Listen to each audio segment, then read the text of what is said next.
Hi, everyone. Welcome to the very first episode of Drinks on Me, a podcast about the kind of things people in their 20s and 30s just need to talk about over a drink with a friend. My guests choose the drink we share, the topic we chat about, though the friend always stays the same. It's me. My very first guest is my old, longtime friend, Oliver Erle. I'm so glad to have you. You look great with your little mustache. Thank you. Yeah, it's very hot. You look great with your mustache, too. Fuck off. Oliver is a gay, struggling DJ who Proudly. who is also starting a music publishing house, as well as is the CFO of a drinks brand. So that's 3 jobs and 0 health insurance. You are not wrong. Okay, that's cute. Thank God for Obamacare. I love it. It's my favorite. Your drink of choice is called a painkiller, Yes. This little sexy beast. Please see the show notes for the recipe. And honestly, I'm so impressed by what you were able to do here. Like, I set my expectations low. You kind of exceeded them. It's pretty hot, Yeah, isn't it? it? The nutmeg makes it look a little sexy. Oh my The God. secret was a lot of crushed ice, and That's I what was I thought. crushing. That's what I thought. So I don't have an ice maker, so I was crushing manually, which was honestly kind of fun for my anger management Yeah, it sounds issues. like a good way to, like, ease into the podcast. Yeah, Just, like, fuck you. get it all out before Fuck you get this on cam. drink. Why is the painkiller your drink of choice? it's a Wednesday night. I kind of wanted to keep it a little bit light. I like something fruity. We'll get into that. But it's just a personal favorite. Cheers. Cheers, my friend. Thank you for coming on the pod. Thanks for having me. Let's I'm see so excited. how it tastes, because I just learned how to make this. Very nutmeggy. Maybe a little Strong. It is strong. Okay, I spilled on myself already, but we're good. Love it. You're my perfect guest. Oh. Oliver, why'd you Allie. need the drink? Oh, so many reasons, but dating in New York is hard. I chose the painkiller because I need something to just numb the pain of all these men who want nothing to do with me and who don't even know who I am. I like how you say all these men, like it's kind of a humble brag that you've got a list. I mean, you spend a couple of years in New York, you build up the stories over time. There are definitely some horror stories, so this drink course is there are. much needed. Yeah, it kills the pain. I Yeah, it feel kills it. the I pain. have pain in my heart too. What kind of guys do you like? I don't ask for much. Like, I want a guy who has a job and has something going for him. It feels like I've only been finding guys where that's not the case, which you'd think Like is crazy in a duds. place like New York, but like, kind of seems like that's like your typical guy here. I want a guy who's handsome, that I'm attracted to, has to do something for work. Is that asking so much? Apparently it is. Unemployed losers is what you've been going for. That's probably partially on me. Like unemployed losers who do a podcast just to feel something. I know, literally, like you are my toxic podcast man. You are my, Oh my God, should we have sex? we literally should. We Should we do totally- it on camera? We should. Are we do it. posting this on OnlyFans? We would make good money. Yeah, cheers to that. Cheers again. Cheers to our OF. Do you think you're having trouble dating because you're a disc jockey with 16 followers on SoundCloud? I'd like to think I have a little bit more going for myself than that, but honestly, that's super valid. I think I had like a fairly lengthy period in my life where that was what I had going for me, and I don't think I've been able to like shed that very well. So honestly, that might be part of the problem. By the end of the week, we're going to make 1620. So like, I feel good about that. Listen, I love DJs. I don't think they're cheesy at all. You heard I it here think first. She doesn't think it's cheesy. I don't think DJs are cheesy. I Okay. think they're hot. So you were saying your type is guys who want nothing to do with you. Yes, unfortunately. What do you mean by nothing to do with you? Like, do they reject you or they don't know you? I think I've had full scale relationships with guys who don't know who I am, who I've never met before. Like, I've played this out in my head for months and months and months, and like, probably have been able to convince myself that we're dating and like talk to my friends like I'm seeing this new guy, like he's so great, whatever, when literally we've like never talked before. Love guys when they don't want anything to do with me. What's the hottest thing that's ever happened in your head? Your like dream scenario in your head, hottest thing that's ever happened. Can I tell you something that like kind of did happen? I'm early on in my gym journey, but in the last like year or so, I've been trying to work out more, like keep myself healthy, whatever, you know, look good for all these like terrible men that I keep finding in New York. I went to the gym one day, saw this boy that I thought was fine. He was a 10 out of 10. He was exactly my type. He was this like Legs, abs, everything. This like big, strong guy, a little bit shorter than me, short king. I do love a strong, short king. So I see this guy. And in my head, this is like a straight man who will never want anything to do with me, whatever. I kind of like resign myself to that. Fast forward a couple weeks, I see him again. And then after that, I kind of start seeing him like fairly frequently at the gym. And there was this one time, I remember the exact machine that I'm on. I'm on the like leg extension thing. The like sort of like gynecological one. Yeah. You know which one I'm talking about. I know. Yeah. I make eye contact with this man. He's coming down the hall. I'm doing my like these guys. We make eye contact. I look away. We make eye contact for a second time. Look away. Third time we make eye contact. I'm like, I still don't believe it. This is a straight man. I've never questioned that. We're gonna try one more time. Fourth time, make eye contact. He's still looking. And I'm like, okay, maybe there's something to be done here. Fast forward 1 week later, he's standing right next to the squat rack. So I walk over, and again, this guy, we've made eye contact once, so we're like married. Yeah, obviously. I walk over. I'm like, I need to impress this man who is so much stronger than me. I am going to do everything in my power to do that right now. I take those big plates. I load like 3 more on each side than I've ever done in my entire life or have like any business even looking at. I go down into the first one. I'm at the bottom of my squat. I'm like, okay, this is like harder than I expected, but we're gonna make it happen, whatever. I get like halfway up. It's not easy, but we're making it happen. Get all the way up. Squat number 2, I go down. I am stuck on the bottom. So then my gym crush is right next to me. I'm freaking out. Like, I feel like I'm dying. So I'm like, I need to just like push this weight up with my arms or else I'm gonna die and get crushed by this weight. So I push with all my might, pushing. Immediately, my back just like spasms. I fall, the weights fall on the ground. I'm like 5 feet away from my gym crush. He's looking over at me like, what the hell is going on right now? This was like the first thing that I'd done just to impress him. We've never spoken and like probably never will, but I hope he remembers me by this and not by like you guys never spoke after that. No. But you're married. To me, that's a full-scale relationship. Yeah. So yeah, he's my ex now, and the hottest thing that's ever happened in my head is that I got proposed to. We're just hanging in bed, and he's like, what do you want to do? I'm like, I don't know what I want to do, like, tonight. Like, I don't know. And he just goes into the nightstand, and he's like, you want to do this? Because all men, when they're in bed with a girl asking what they want to do tonight, are about to propose. He goes in the nightstand, he's like, want to do this? And I'm like, heck yeah. That's a good plan for tonight. Hottest thing that's ever happened to me. Why do you think people imagine scenarios so deeply like that? Like, what do you think it's about them? And what do you think they want? Beyond, like, hopeless romantic, even though that's totally true. I think it's fun to have, like, a little escape. I also think it's fun to just have a challenge. You know what I mean? The least realistic scenarios are probably the hardest one. And what's better than knowing that you pulled off a challenge? That's true. Even though it's fake, it is kind of a relief. And honestly, after the like bad situation with this man is also such a relief because I'm like, now I don't need to care what you think about me anymore because I know you think I'm a fool. It's also over. We're long separated at this point. We're exes, but we're cordial. It's fine. Like we still don't talk, but it's okay. Yeah, I get it. Like it's sort of this relief that it's already happened. You've dreamt it. It's now over and you can sort of move on. Trust me. It's been so much worse than this. I have some horror stories too. Yeah, please. Someone got a little Nazi on me on this date. Yeah, hate to see it. And that happens.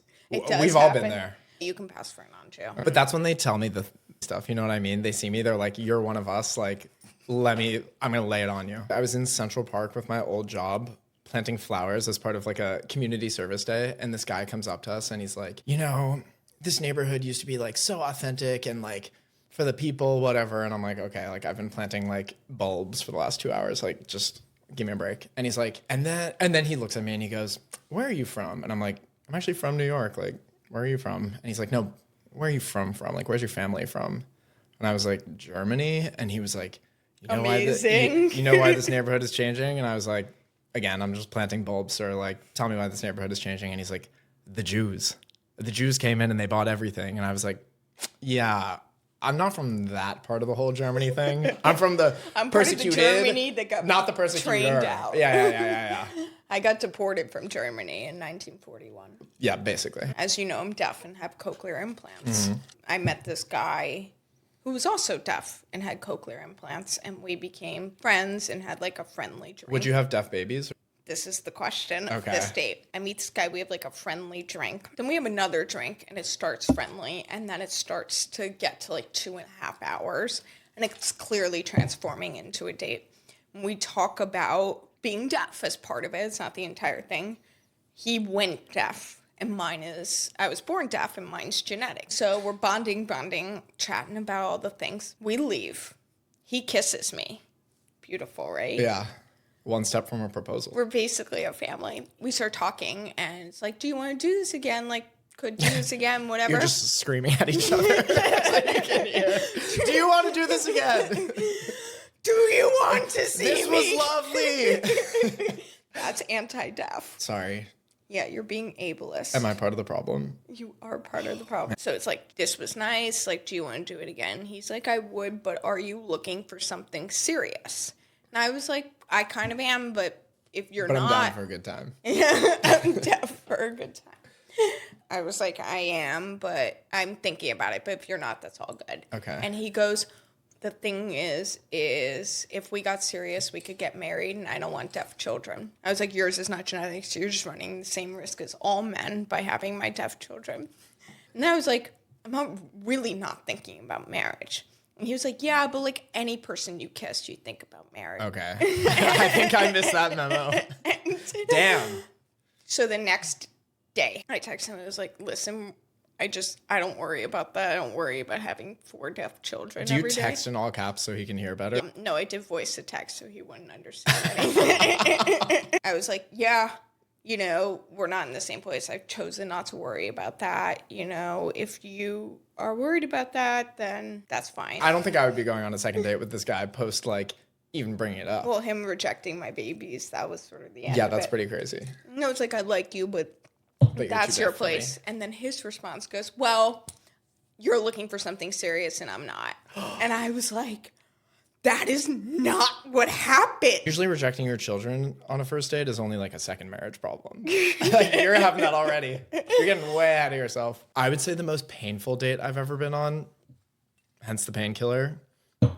I went on a date with this guy. One of the hottest people I've ever gone on a date with. We have great conversation. I kind of went in nervous because I knew he was attractive. And sometimes I get in my head about that, Honestly, close to a perfect date.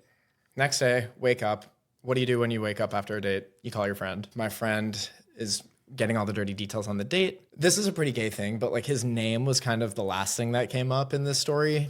But she asked for his name. Lo and behold, she looks this man up on Google, which is probably something that I should have done. And this man has a extensive arrest history, including like domestic charges and stuff like that. And I was like, yeah, I don't know if there's going to be a second date. That was probably the most painful date I've ever been on because the first date was honestly so perfect. The charming criminal just gets The charming criminal. And obviously because I knew he was a criminal, I was like, we can't go on another date, but like, I'm more attracted to you. Is that messed up? This is why dating in New York is hard for you. This is why You I'm were part of the problem. Literally. Okay. I'm glad we got that one straight. You were the problem. I'm definitely the problem. I think we just have to acknowledge. We're all the problem. Yeah, like if we're the ones saying, oh, dating in the city's so hard, you just have to acknowledge that you're part of the problem. We're all a part of the system. Yeah, this I can't argue with you on that one. Yeah, we're all all part of the plugged system. into the matrix. We're all cogs in the system. We're all and cogs. That means something's wrong with us sometimes. It's okay. Why are you part of the problem? I think I've had moments of being emotionally unavailable in life, but I don't think that that's where I am right now. I guess what I fear is very different than how I'm part of the problem. Like, I would definitely say that, like, every New York guy is just busy and then, like, can't figure out a time to see you and then stuff just fizzles, and I'll definitely say that I'm part of that problem. My biggest fear is, like, so different than that. My biggest fear is, like, flying with a man and him realizing that I'm, like, praying to every single god the entire time that we don't fall out of the sky. Like, I just, like, can't let my men see me being literally insane. First of all, I'm so scared of flying, I'm so scared of flying. Like, I hate But flying. wouldn't he love that about you? And wouldn't he want to come for you?